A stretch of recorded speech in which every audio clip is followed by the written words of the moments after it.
Bom, já que apresentamos as autoras, e certamente você está com água na boca para ler os textos e os livros, né, que elas produziram, disponibilizaram, nós vamos entrar um pouquinho, então, no primeiro capítulo, ok? Então, vou fazer aqui o compartilhamento da minha tela com você. Então, veja, um tema bem importante no livro, que, na verdade, é um alicerce que vai nos abrir caminho para várias discussões, e que muitos autores, como Minuti, da Escola Estrutural,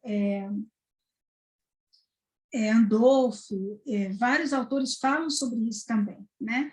E são os estressores da família. O que é um estressor familiar, né? Então, alguns estressores, eles vêm já das heranças transgeracionais, né? Das heranças, né? Então, são os mitos, são os segredos, são os legados, né? São coisas que ficam encobertas, verdades não ditas, né? Que vão influenciar, segundo Mônica e Beth, influenciar diretamente, olha aqui a seta, diretamente no desenvolvimento familiar ao longo do tempo. O que seria isso? Bom, primeiro, questões sociais, políticas, econômicas, questão de gênero, questão de etnia, questão de religião, né? As heranças e as questões que vêm dentro desse âmbito e que temos, obviamente, que considerar. É um estressor vertical, que às vezes suprime, que às vezes dilacera, né, a família naquele momento que ela chega para você. Então, você vai entender que, puxa vida, então essa história vem de lá e como que a gente pode fazer, então, para compreender o que aconteceu lá atrás. Outros estressores verticais vêm de comunidades, de colegas de trabalho, de situações vivenciadas dentro da família ampliada, dentro do próprio núcleo familiar, ou mesmo questões que o indivíduo incorporou, integrou dentro da sua vida, dentro do seu modus operandi, dentro do seu processo de vir a ser, e que acaba estressando a família, né? E aí ninguém compreende, ninguém quer conversar sobre isso, ninguém suporta aquela pessoa, e calma lá, né? Isso é um legado, e vamos compreender isso. E nós temos os estressores horizontais, então, que são justamente os processos de transição, onde tem que se posicionar e fluir, às vezes por conta do estressor vertical, não flui, né? Aquele sujeito que não abre mão, enfim. E, obviamente, como estressor horizontal, as mortes, imagina agora, né, com a situação do Covid, quantos estressores horizontais, a família está vivendo, né? Você que atende famílias, seja no que âmbito for, sabe muito bem do que eu estou falando, ok? Então, as autoras vão considerar esses dois processos de estresse na família. O vertical, que vem, né, das heranças dos legados, e o horizontal, que vem do aqui e agora, das situações de desenvolvimento onde tinha que fluir o processo e acaba não fluindo, né? Acaba não transitando. Claro, toda vez que a gente para no processo, obviamente acontece o sintoma, e, enfim, doenças, ok? Então, os verticais, retomando, né, são os padrões de relacionamento e funcionamento que são transmitidos de geração em geração, principalmente através da triangulação emocional. Quem vai discutir isso é o Bowen.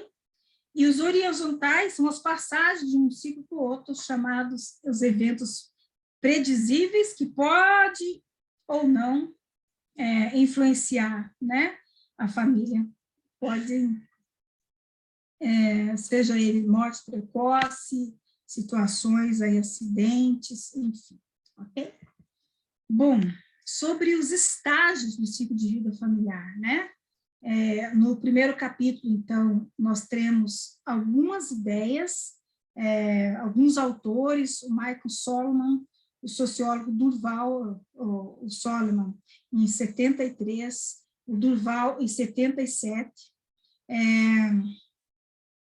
todos eles falando dos eventos, né, dos eventos nodais, das idas e vidas, né, dos emaranhamentos que vão surgindo e dificultando o ciclo de vida. Principalmente Durval vai trazer 8 estágios, né, do ciclo de vida familiar. Seria casamento, nascimento, educação dos filhos, saída dos filhos do lar, aposentadoria, morte, etc. Esses autores, mais ou menos, eles trabalham com essa ideia. E a Beth e a Mônica vão trabalhar com 6 estágios que nós veremos no final desse primeiro capítulo, ok? Uma curiosidade, né, que a análise mais complexa do ciclo de vida foi a proposta de Rogers, de 1960, que ele apresentou 24 estágios separados, onde ele sai da família núcleo e vai também para os netos, os filhos, e etc., etc., que, obviamente, deve ser muito interessante, certamente influi aí no ciclo de vida familiar. 24 estágios de 1960, já pensou?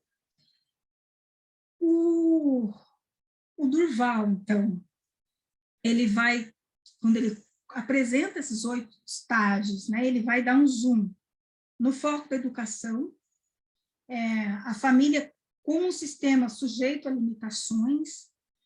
Ele vai trazer a ideia de que os filamentos são insubstituíveis. Ele vai trazer a ideia de que os sintomas podem, sim, levar a psicoses. Ele vai trazer a ideia da função e papéis que não pode ser substituído. Um progenitor não substitui os aspectos emocionais do outro, ele vai chamar atenção para isso. E ele vai trazer, então, a discussão que a família compreende todo o sistema emocional de 3 ou 4 gerações. É muito interessante isso, né? Então, quando a família está entrando na sua sala de assistente social, na sua sala de terapeuta familiar, de médico, etc., você pode ver atrás dela pelo menos 3 ou 4 gerações entrando junto e influenciando nesses aspectos aí. Então, que importante isso, né? Quer dizer, você não exclui nada, você inclui, né? Então, não é porque entrou um progenitor que eu vou excluir o que está ali, não. Eu vou incluir, um não substitui o outro, um incrementa, né? Complementa o outro, ok? Bom,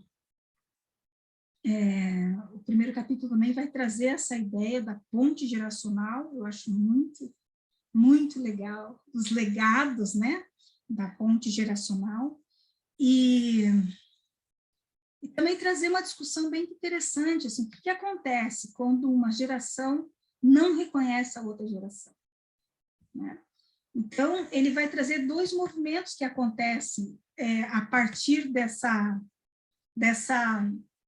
ponte geracional, a partir dessa relação, dessa inter-relação, dessa integração de uma geração para outra. Então, ela vai dizer que as autoras vão dizer que acontece 2 movimentos, um movimento centrípedos, a família puxa, né, para dentro, a família acolhe, né, a família assimila, a família traz, a família perpetua, a família mantém, né?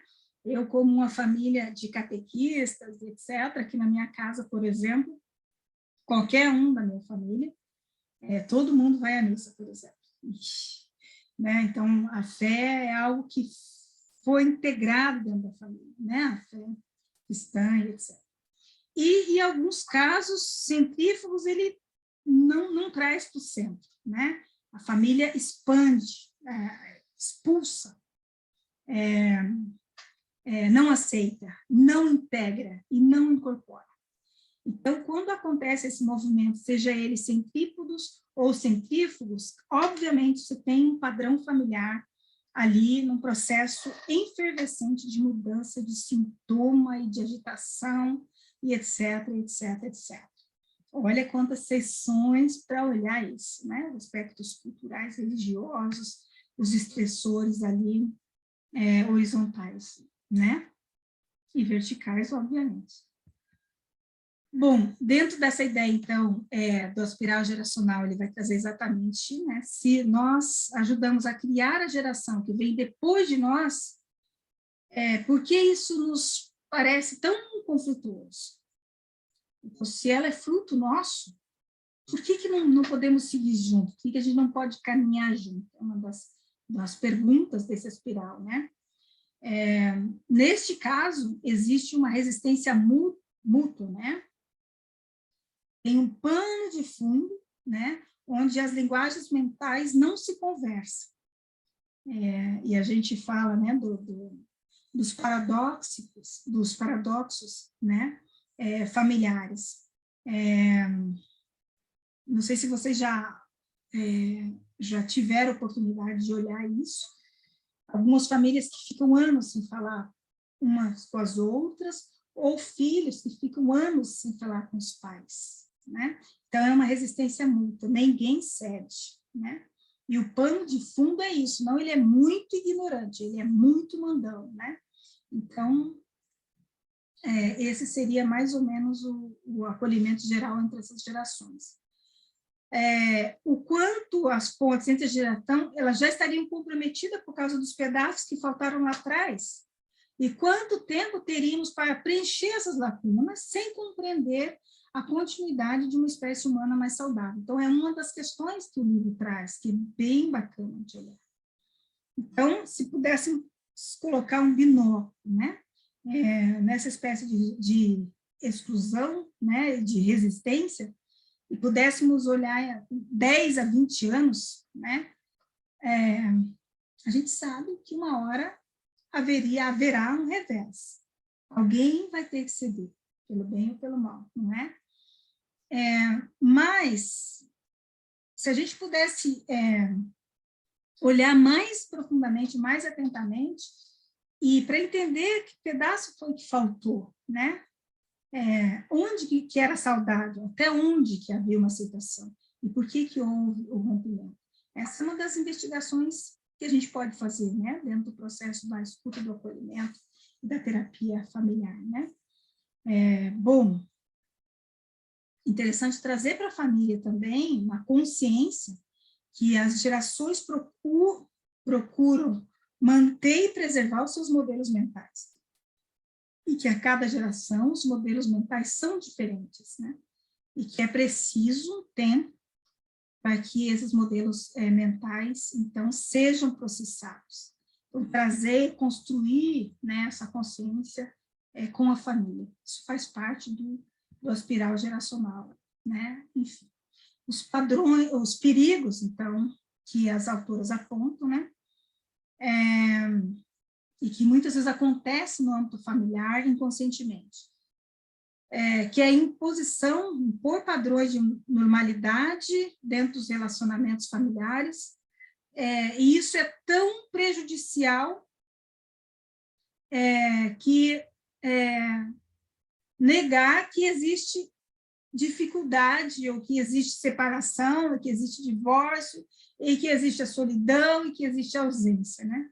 Então, nós tínhamos, provavelmente, você deve conhecer, vários casos, né, onde se mantém um pano quente, que a gente diz, né, dentro de um padrão de normalidade, mas quando a gente abre a portinha, abre a janelinha, vai entender que teve amor negado, que teve casamento, né, sem amor, que teve manutenção de casamento sem afeto, sem relação sexual, sem dinheiro, com exploração, e etc. Né?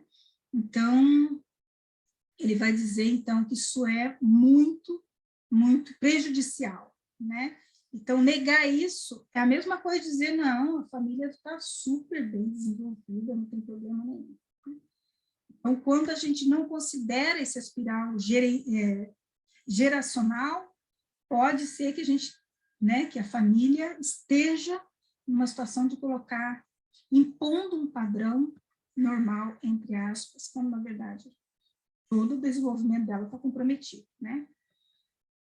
Então, a Narras vai dizer isso para nós, é importante estar atento às descrições das etapas, das entradas, do nascimento, saída, morte na família. Mas quando a abordagem se localiza também sobre as transições, sobre as mudanças descontínuas necessárias para enfrentar as novas situações de vida, tem que ter uma escuta.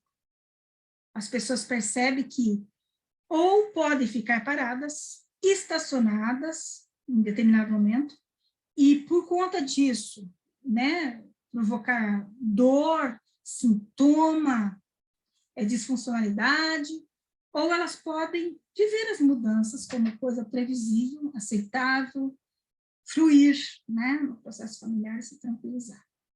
É disso que nós estamos falando quando a gente está tratando da questão das heranças transgeracionais, dessa espiral transgeracional, geracional, enfim. Quando a gente está falando de resistência, de avanço, enfim. Então, para terminar essa primeira parte, trazendo novamente a questão dos estressores, então o estresse familiar é geralmente maior nos pontos de transição de um estágio para o outro, e os sintomas tendem a aparecer quando há uma interrupção, deslocamento do ciclo de vida familiar em desdobramento. Muitas vezes é necessário dirigir os esforços terapêuticos para ajudar os membros da família a se reorganizar, de modo a poderem prosseguir, né, com o seu desenvolvimento, ok? Aqui nós vamos parar, nós vamos entrar numa questão do trauma, mas aí no próximo encontro a gente vai conversar sobre isso. Para quem participou já do grupo de estudos, a gente trouxe um trabalho muito lindo de um psiquiatra sobre o trauma, e eu espero que a gente possa também trazer aqui para você, tá bom? Espero que você tenha gostado, curta, deixe o seu likezinho, comente, enfim, contribua, por favor, faça perguntas. Uma alegria, então, estarmos aqui, e aí temos todo ano, provavelmente, para degustar e para digerir aí alguns conceitos, ok? Até mais. Tchau, tchau.